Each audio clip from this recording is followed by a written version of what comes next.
All right, let's dive right in. Welcome to The Explainer. Today we're dissecting one of the absolute most brutal, high-stakes military entrance exams you could possibly imagine.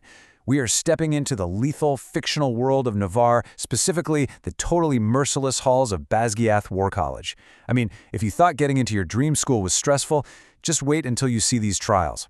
They aren't just designed to test candidates, they're literally built to eliminate them. So, our starting point for this grueling journey is Conscription Day. And listen, this isn't just some boring sign-up sheet or a welcome orientation. No, it is a deadly trial. Thousands of 20-year-olds from across the 6 provinces are gathered up and forced into military service to protect the borders. But Basgiath doesn't just train soldiers, it breaks them. The weak are heavily weeded out from minute 1. Here, surviving the day, that's the exception, not the rule. Just look at this number. 15%. Take a second to really let that sink in. A full 15% of candidates actually die before they even officially enter the elite Riders Quadrant. Imagine arriving on campus and knowing nearly 1 in 6 of the people standing in line right next to you will literally be dead by sunset. It's wild. The dragons don't tolerate fragility, and honestly, neither does the college. All right, moving into Section 1, Scribe versus Dragon Rider. There's this sheer, really terrifying contrast between the life our main character, Violet, actually wanted and the life she's being forced into. On one side, you've got the Scribe Quadrant. This is everything Violet spent her whole life preparing for with her late father. Books, history, the quiet safety of the underground archives. Sounds nice, right? But on the other side, the Riders Quadrant. We are talking massive dragons, relentless combat, an extreme mortality rate, and a sky-high citadel. And this insanely deadly path is exactly what her ruthless mother, who happens to be the commanding general of the college, has forced her into. She flat-out refuses to watch a Sorrengail become a mere scribe. To really understand why this is practically a death sentence for her, let's match up Violet's physical traits against your typical rider candidate. Let's be real, your average rider is tall, highly muscular, and has been training for this exact quadrant literally since birth. Violet, on the other hand, is constantly described as frail, her joints spread all the time. She's only had a measly 6 months to physically prepare for this, and just climbing a few flights of stairs with a 30-pound rucksack leaves her completely breathless. So against this kind of competition, her chances of survival seem, well, practically zero. Which brings us to Section 2, Mira's Survival Toolkit. So how exactly does her older sister, Mira, step in to level the playing field? Well, she completely strips away Violet's civilian clothes and forces her into tactical rider gear. She equips her with rubber-soled boots, which, spoiler alert, are going to be absolutely vital very shortly. She laces her into this tight vest-style leather corset to prevent chafing during dragonflight, and most importantly, she provides hidden sheaths. These are seamlessly sewn right along her ribcage and thighs to hold 4 lightning-quick daggers. In a matter of minutes, Mira literally transforms her sister from a soft civilian into a combat-ready cadet.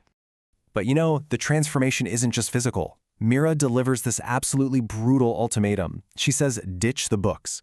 Decide, Violet. Are you going to die a scribe or live as a rider? This really highlights the intense emotional sacrifice Violet has to make. She's desperately clinging to this heavy book of fables her father gave her. It's a huge piece of her past, but Mira ruthlessly makes her leave it behind. Violet has to lighten her physical load, or the sheer weight of her past life is literally going to drag her down to her death. Now here's a fun question. What is hiding in Violet's braid?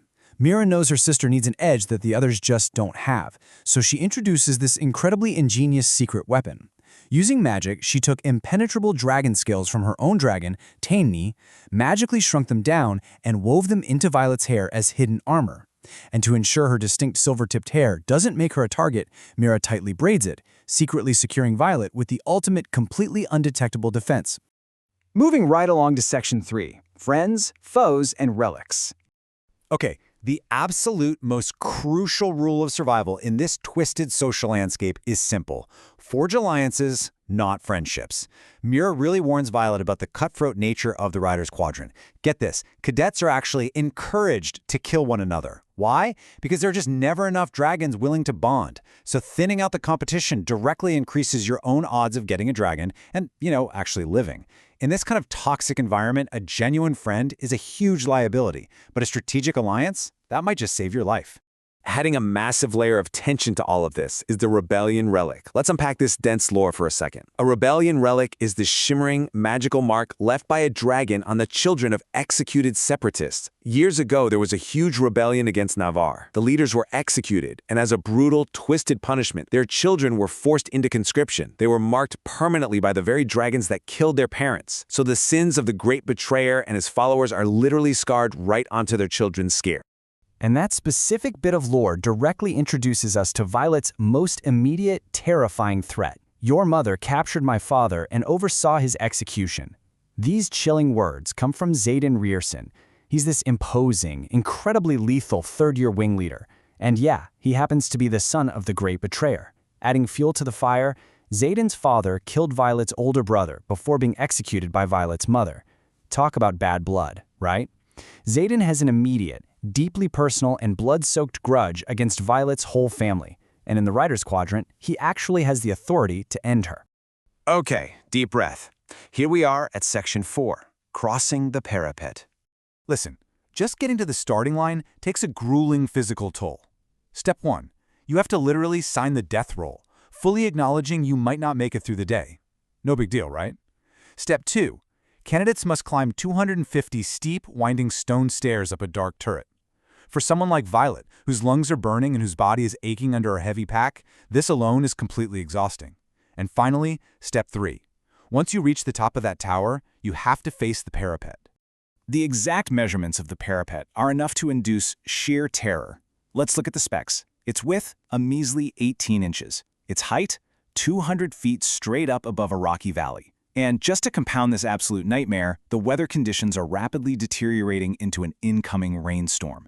Picture this. You're balancing on a slick 1.5 feet of stone, 200 feet in the air, while the wind and rain are literally trying to push you into the abyss. It's terrifying. But right when it matters most, Violet's quick-thinking intellect kicks into high gear. Standing there at the top of the turret, she notices a fellow candidate named Rhiannon is wearing smooth-soled boots. Realizing Rhiannon is almost definitely going to slip and die in the rain, Violet initiates a super-quick trade. She swaps one of her own custom rubber-soled rider boots with Rhiannon.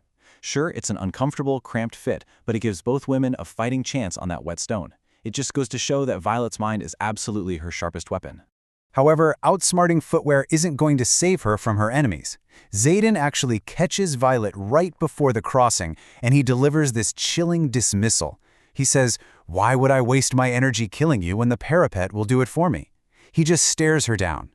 Honestly, this exchange perfectly encapsulates the ruthless nature of Navarre.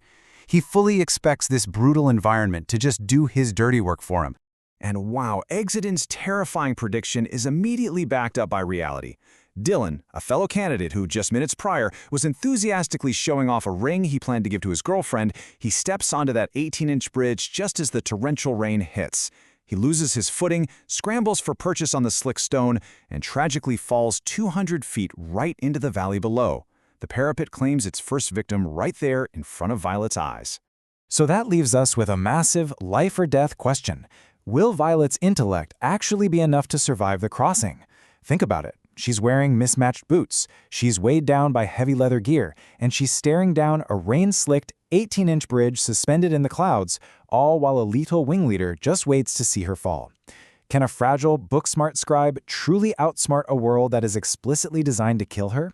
It is a breathtaking scenario that leaves you desperate to know what happens next. Thanks so much for diving into this explainer with me, and definitely never stop exploring the incredible details hidden inside these worlds.